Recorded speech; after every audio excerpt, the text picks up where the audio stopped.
Forward. I was raised Mormon in a comfortable suburb, protected from the urban dangers of impiety. Soon after my 8th birthday, my father baptized me in the font tucked behind an accordion door in the humble church hallway I'd scurried along since I was old enough to walk. I thought everything would change that day. I was, after all, a Latter-day Saint of my own volition now, washed away of the sins I'd accumulated in my childhood. As the song I sang every Sunday morning went, I want to live the gospel, to know I am heard when I pray, to know that I will be happy because I have learned to obey. This was my chance to show my parents what a good Mormon girl they'd raised. Unfortunately for my folks and the whole lot of unnaturally friendly churchgoers, my obedience wouldn't outweigh the forces of logic and reason brewing within my developing brain. Suffice it to say, I grew up not knowing other atheists. I often felt that I might be the only person in the world who didn't require the comfort of an almighty being, who scratched her head, perplexed, when she heard others pontificate about personal relationships with the Lord. After brief exposure in an elementary school class, I began smuggling philosophy books from the library. By 14, I'd had enough of the confusion, manipulation, and lies, and I officially broke away from the church, a defining decision for my own life and my relationship with my family. A decade later, I found myself working in the nascent field of science communication.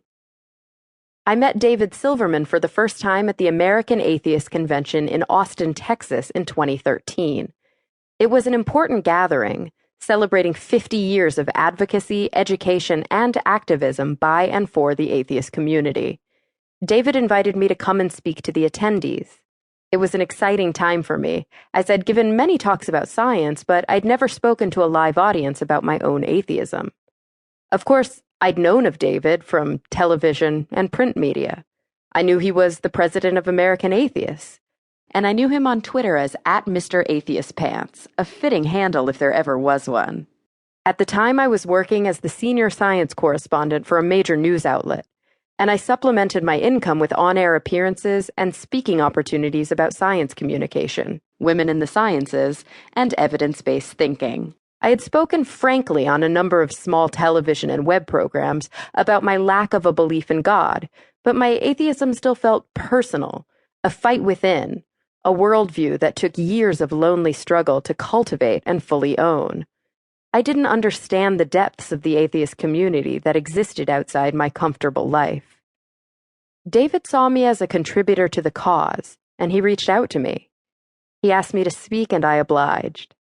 Just as his story rings familiar to so many people, mine too resonated with my fellow non-believers. Perhaps that's why David asked me to write the foreword to Fighting God.